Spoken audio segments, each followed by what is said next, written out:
नमस्ते स्वागत छ दर्शकवृन्द यहाँहरूलाई 24 टकमा म रोहन श्रेष्ठ दर्शकहरू आज हामी 24 टकको यो श्रृङ्खलामा आज हामी नेपाल र इजरायल बीचको सम्बन्धको विषयमा थोरै चर्चा गर्न जाँदैछौँ diplomatic ties between Nepal and Israel र त्यस्तै गरेर पछिल्लो समय मध्यपूर्वमा देखिएको केही विवादहरू केही झगडाहरूको कारणले गर्दाखेरि समग्र रूपमा अर्थतन्त्रमा परिरहेको प्रभाव लगायतका विषयलाई आज हामी छुन जाँदैछौँ यी विषयमा विश्लेषण गर्न जाँदैछौँ त्यसको लागि आज हामीसँग ambassador of Israel to Nepal जामिलिक बास हुनुहुन्छ उहाँलाई स्वागत गरौँ excellency welcome to news Namaste, shalom. Hope everything is good Yes, it's getting better every day. First of all, we would like to extend our heartfelt good wishes on this occasion of your Independence Day. Thank you so much. It is a very important day in our calendar after 2000 years that the people of Israel, Jewish people, was scattered around the world. We have our independent country, and we are trying to assist not only the people in Israel, but the rest of the world. On the backdrop of this current tension, as the well-wisher of Israel, what we want to know is, what the people of Nepal want to know is, how is the current situation, how is the current status of Israel economically as well as socially, since lots of Nepali, they are working in Israel, they are studying in Israel. So what's your say on this? Current affairs of Israel is relatively very good. I cannot say it is perfect because still we have enemies that want to have the destruction of the state of Israel in many aspects. In the past there was anti-Semitism. We belong to the group that is Semite, so anti-Semitism against the Jews. Then when there is the state of Israel, people started saying they are not anti-Semitism, they're only against Israel, and some say Israel does not have the right to exist.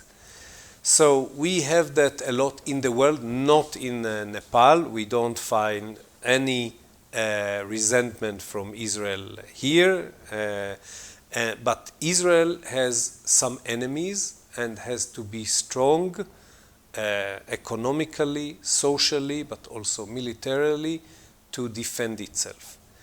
Apart from the enemies, and enemies are not the main thing of Israel, you can see that the Israeli people defined itself as one of the highest, happiest peoples in the world. So it doesn't mean that people feel all the time war or in risk or frightened or want to go, and we take really pride in that. Nepali workers in Israel in the last month no one asked to be evacuated from Israel. So Israel is safe, Israel is resilient, Israel advance in economy every year, and especially that sounds contradictory. After each conflict, the Israeli economy jumps another stage. So that means that we take the challenges as opportunities. How is the economic condition of Israel right now? Economic condition of Israel is very good. We have surplus in our balance. The Israeli currency, the shekel, is very strong, is too strong, we think. We have a lot of investments because the government of Israel wants investments in Israel. And why is that? When you have an investment, of course you want the investor to have benefit. But what does his invest or her investment do to the country? It gives employment. It gives advancement of technology, of innovation, because many engineers and non-engineers will know more about these things, products, and it is in the benefit of Israel, it is in the interest of Israel to have many investment in Israel, to keep Israeli engineers and non-engineers, and to develop other things. So Israel, government of Israel gives incentives, and it is known already that the company of Intel has 5 centers of R&D, not of production. We are not good in production because the level of standard of living is very high, so you don't take people of production in very high level. But the R&D is very high. Research and development, right? Israel is focusing on that. Innovation, Yes, it gives priority to innovation. That's right, that's right. It is one of our values. The name of the value is Tikkun Olam. It's fixing the world. And we know, each one of us, that we have to leave the world after us even better. Not to have it fixed or the same, because what was is good and we want to keep it as is, but to make some kind of betterment, of innovation, of some products or ways, systems that will leave our world even better. Your Excellency, it's been almost more than a 6 decade between Israel and Nepal relationship, right? So how do you analyze the current status of diplomatic ties between Israel and Nepal? The two countries, Nepal and Israel, have good relations, friendly relations, very old relation. Nepal was the first with diplomatic relations in South Asia, before all its neighbors, all the immediate and other neighbors. So for us, diplomatic relation meant a lot in these years, in the 1960, 66 years ago. Right. Yes. And Israel right away started with cooperation in Nepal. We had two great statesmen here, B.P. Koirala, and in Israel, David Ben-Gurion. The two met and agreed for the diplomatic relation. Since then, we have friendly relations. Israel tries to assist in any way it can. We have 3 major projects that we do for many years. We have the Mashav courses that assist in many subjects, not only agriculture that people try to say. We have in health, in children health, in betterment of empowerment of women, in many subjects. We take professionals and we give them in a course in Israel or through experts that come to the countries some upgrade to their profession, so they feel better, they do better things, they make the outcome even better. So these are courses of Mashav to advance, to progress in many subjects, really many subjects. We have the program that is called Learn and Earn. We call that in Israel the interns.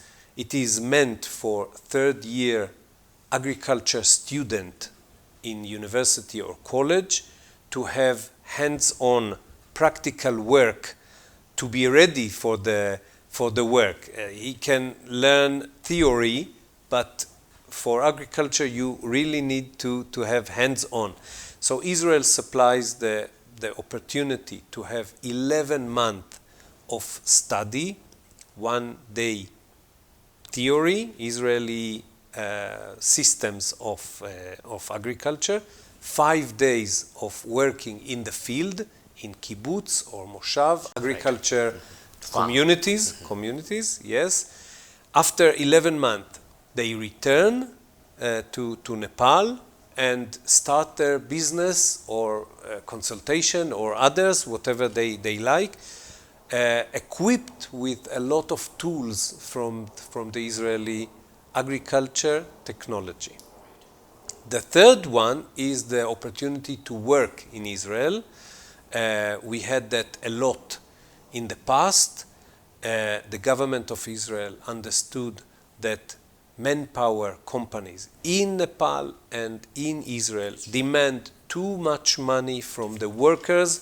Israel government felt it cannot let it continue. It was stopped, and in 2020 an agreement of work was signed that makes it government to government. That is here DOFE and in Israel PIBA, two bodies of the government deal with the candidates without any additional fees, only the necessary, and it doesn't amount to thousands of dollars. It's wrong, it's not right. So under this agreement from 2020, we have one active protocol in caregiving in institutions. Already more than 3,000 workers, Nepali workers, are in Israel in institutions and for caregiving. Before I came here, I went to meet some to see their concerns, if they have any complaints. I can tell you they were very, very happy. And I call anybody who wants to check to go to these institutions and see for himself. Yes, I submitted 2 more protocols last year. Unfortunately, I did not get cooperation from the last government in advancing 2 more protocols. One home-based caregiving that was in the past a lot. There were more than 20,000 Nepali workers in the past until 2009. And another protocol which is very important, again, not students, but workers in agriculture. This is an agriculture country. More than 50% of the people say they work in agriculture. Israel needs workers in agriculture that can learn also, again, the systems, the procedures. Still, there are some possibility to send lots more Nepalese youth who really want to learn and earn in Israel. That's the core, isn't it?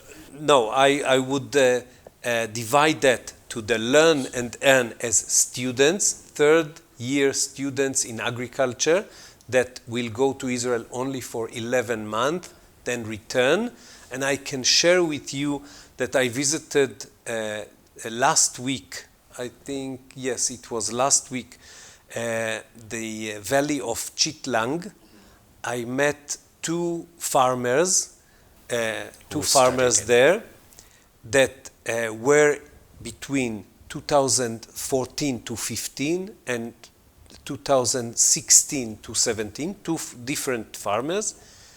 They started implementing what they studied, and now you can go to Chitlang Valley and see all is covered with Israeli technology.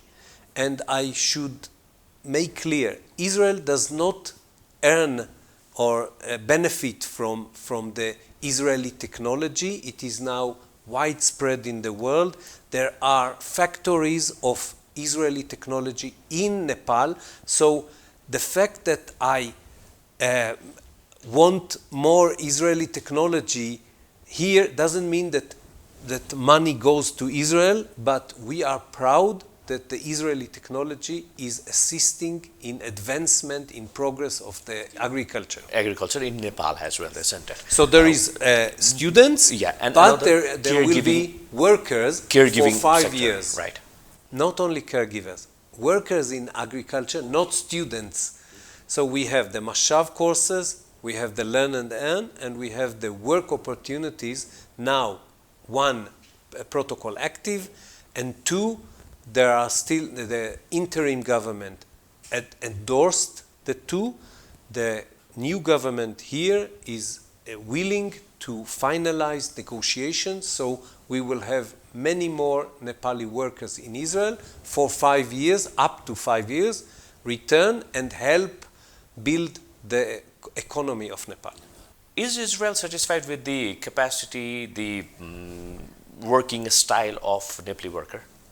Yes, very much. Nepali workers are very much needed, asked, welcome in Israel. Yes. In whatever they do, they show really good way of working. We don't ask for too much. It is normal work like Israelis do, like other workers. It's not specialized only for Nepalis, but I can tell you that Nepalis are very welcomed in many places in Israel. Do you want to highlight some of the mechanisms, some of the strategy that Israel has implemented to ensure the security and welfare of the workers and the students residing in Israel? There are several layers, okay? There is social layer. So I was asked in the past, does Israel have an agreement or a law protecting the rights of foreign workers? And I said no, because the law in Israel is universal. It's not one law for Israelis and one law for non-Israelis. It's universal. So we have a very good social system of human rights and many human rights NGOs that keep them, and the court and the High Court, Supreme Court that keeps it very well. So we are not worried about the rights not of Israelis and not of non-Israelis in Israel. This is the social layer. We have the security layer because of the threats, the military threats. So after the Gulf War from 1991, from Iraq to the region, there is a law, a compulsory law instructions that every building will have a safe room or safe center. So the safe centers where we go when there is alarm of a threat is not only for Israelis, it is again universal. Whoever there is asked to go to the safe room. So until now we did not hear, thanks God, of any injury, any scratch of not Nepali and not many others. So what is your say on the current political status of Nepal, since the Prime Minister, we have got the Prime Minister, Mr. Balendra Shah, as the Prime Minister of Nepal. You had meeting with him as well. Similarly, most probably we had meeting with other ministers of Nepal as well, the MPs, right? So what is Israel, or what is your say on this current political change in Nepal? First of all, we salute Nepal for conducting the elections in a very democratic, very clean, very quiet way. So Nepal proved again it is part of the democratic countries. Unfortunately, we have some countries which are not democratic, but here the democracy is very vibrant. I will not get into the local politics. Definitely. I am representing a country and I'm ambassador to all Nepalis. So not only to coalition government or one party or opposition party. I am for everybody, and I would like a dialogue with all the levels, all the really abundant ethnic groups and parties in Nepal. So we are willing to cooperate with the government, the new government of Nepal, and we already see very good signs that this government would like to have results faster than the former government. So we are looking forward for that. As I said, the two other protocols that we see, we got messages that we would like, that there is a will, a mutual will to advance, and I hope in few weeks, maybe we will have another meeting in few weeks, they will be finalized, and we can tell the people of Nepal, some of you can go to Israel for very good opportunities. So what does Israel wants from Nepal? I think Nepalis, as I'm here more than 1 year and a half, are very happy with the relations with Israel, that Israel can contribute in many aspects. Israelis look at Nepal in a special way. Nepal entered the culture in Israel, in poems, in books, in stories. It is a special place in the world because it has the highest places of the world, the Sagarmatha of more than 8,800 meters.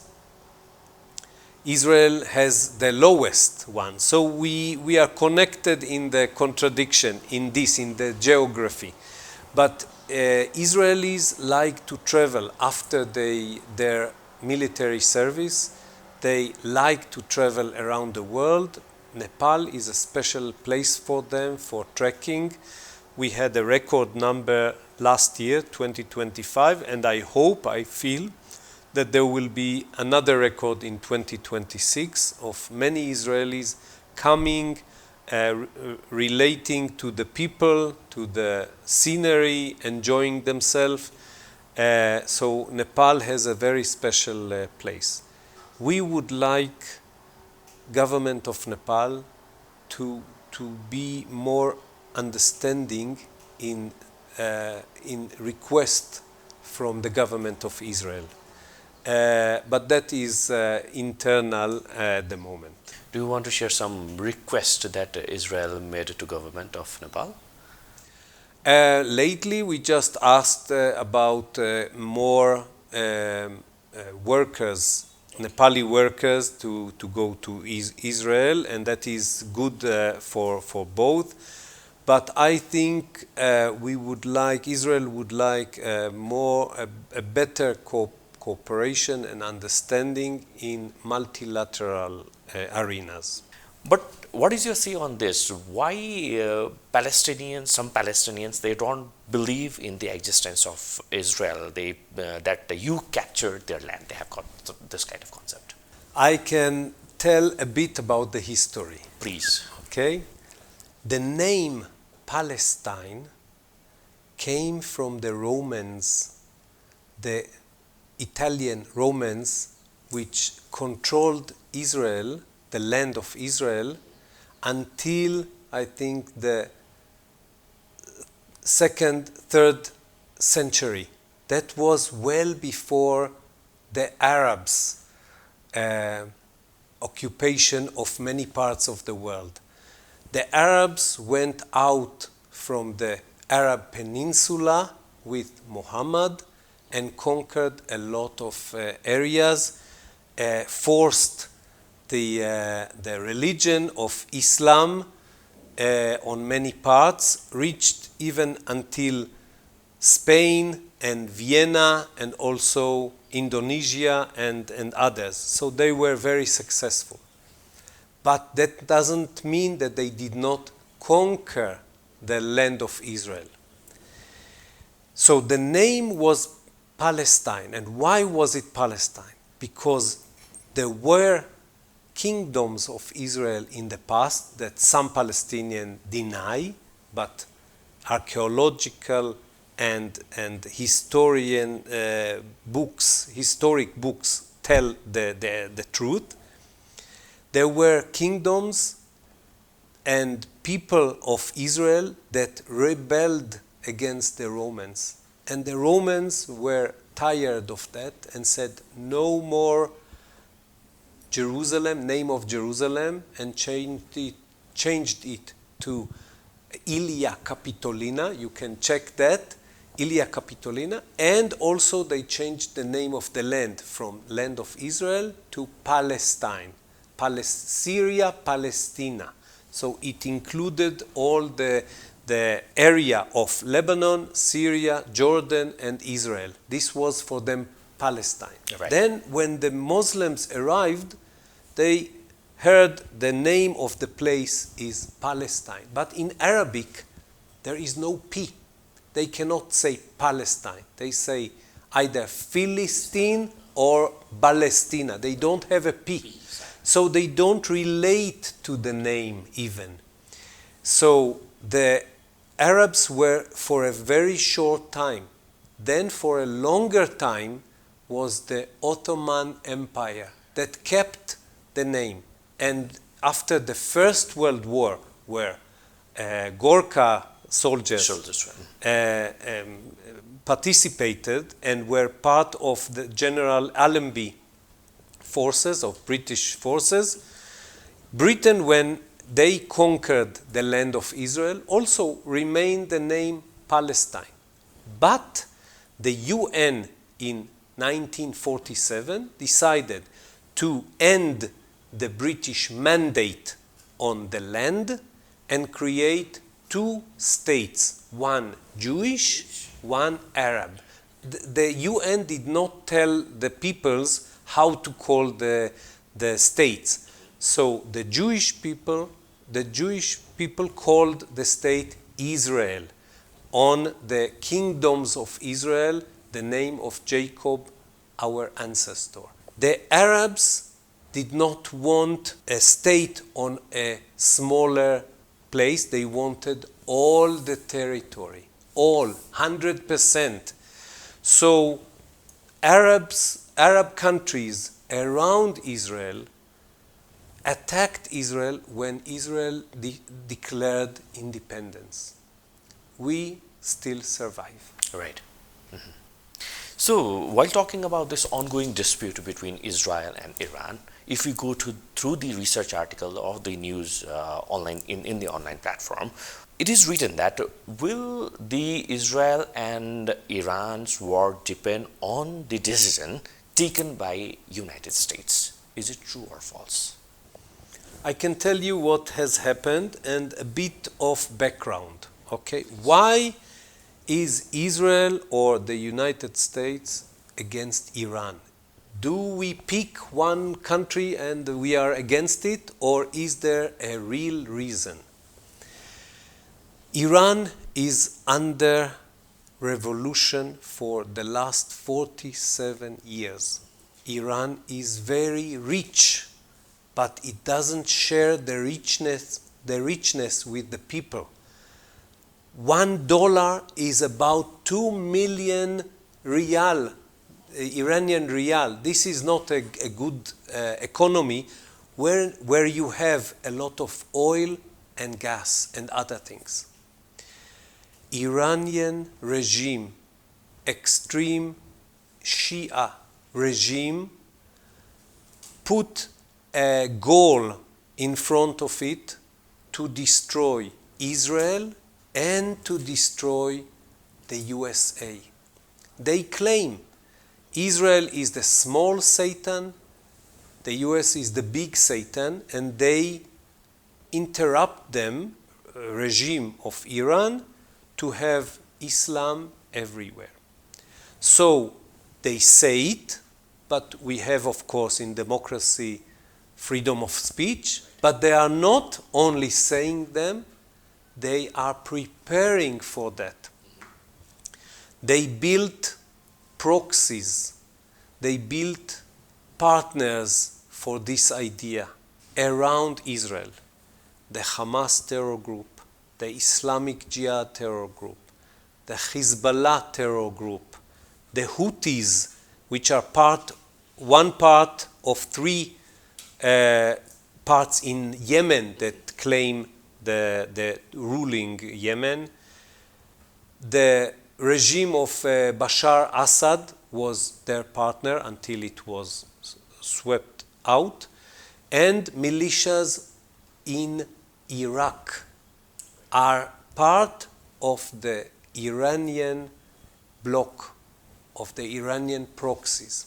But they did not keep that alone, sending money and ammunition to these all terror groups that I mentioned, but they rushed to have two major programs. One is the nuclear program, and second is the accurate ballistic missiles program. Okay? In the nuclear program, they say to all, look, we have only civilian program, civilian nuclear program. And people should know, nuclear program relies on uranium or other stuff. If we talk about uranium, in the nature it is 1% enriched. This is the natural way. To have civilian-related projects in nuclear uranium, you have to have 2.67% only. To make the story short, they have now more than 60 or about 60% enrichment. That is far away from 2.67. So they cannot say, no, it's civilian. No, it is military. And they are very close to a nuclear bomb. Now, we have in the world several nuclear countries, the US, the Russia, China, even India and Pakistan, and lately, because of some mistakes in the world, also in North Korea. But the difference between all that I mentioned and Iran is that the Iranian regime is very extreme, very religious, believes that this is the words of God to ruin, to have violence. Excellency, don't you believe that many of the civilians were killed in recent dispute, or let's say in Gaza, even in Gaza? I don't know why you don't mention the 40,000 people in Iran that the regime has shot at point blank.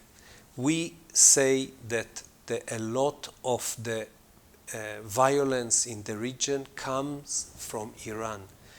Iranian regime does not want even a protest. We saw here in Nepal what protests have made to the structure and to the result of the political arena system in this country. In Iran, they don't care. Whoever protests, they kill him, and they stop the internet, so the videos, the evidence will not go to the rest of the world. So the Iranian regime is responsible for arming Hamas that attacked Israel and killed more than 1,200 in one day. 1,200 people, human beings in one day. What for? To get a country? No, just to make terror. So Israelis will say, oh, we are afraid from that and will go away. So I can tell you, Israelis are not afraid. And when we have such violence, such dreadful acts from the side of Gaza, we retaliate, and we retaliate very harshly.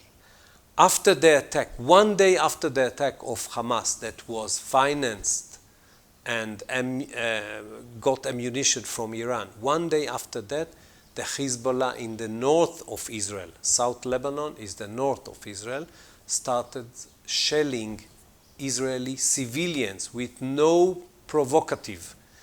So we had to act against Hezbollah. So little by little we ruined the proxy group of Iran. And then it felt that without proxies it had to rush more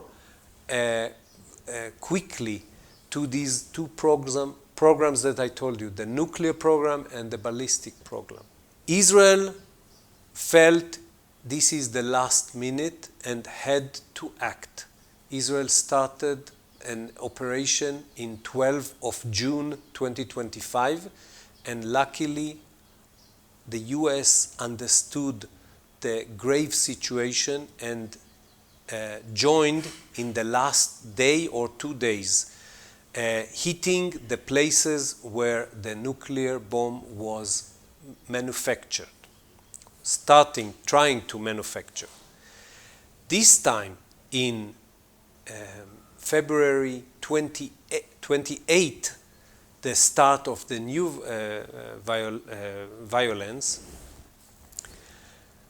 Iran did not live up to its commitments in the ceasefire after the June violence, after the June operation, Israeli-American. What about Israeli breaking the ceasefire?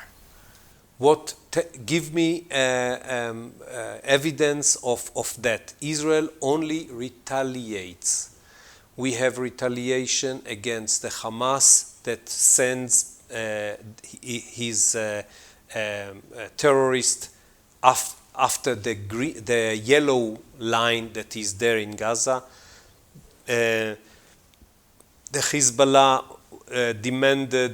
begged for ceasefire in South Lebanon, but after it was reached, it says, if there are Israeli soldiers in South Lebanon, so there is no ceasefire and we can shoot.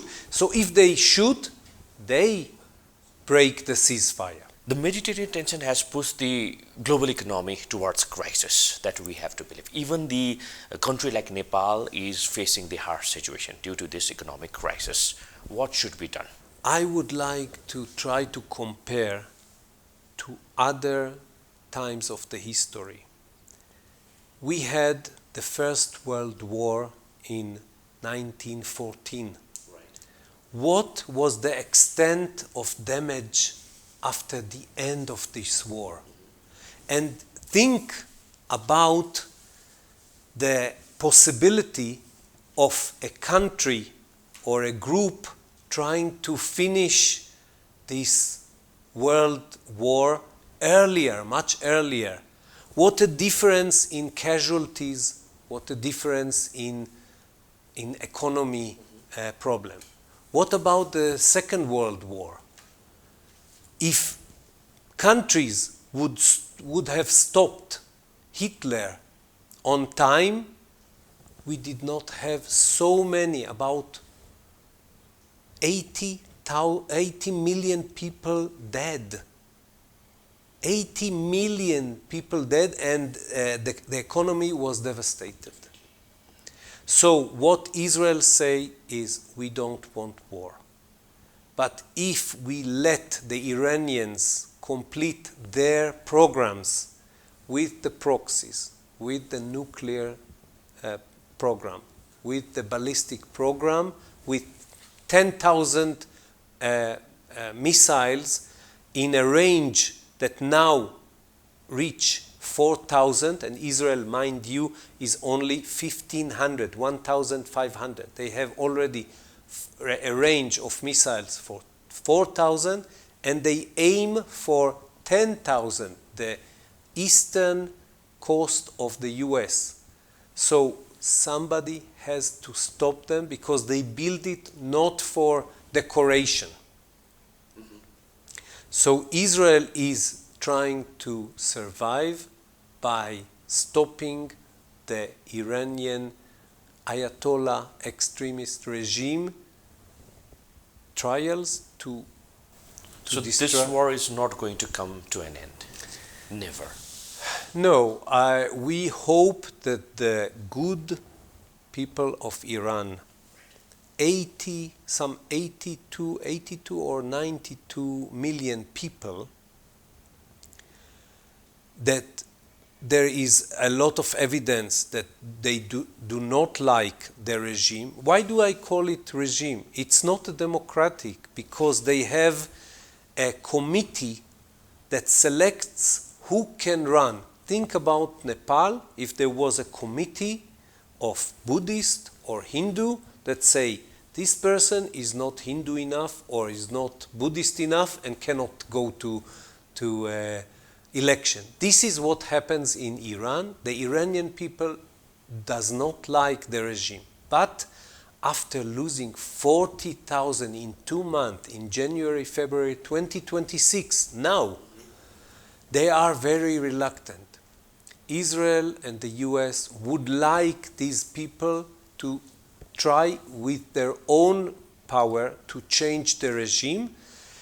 We would like the regime of Iran to stop with the nuclear program and the missiles there.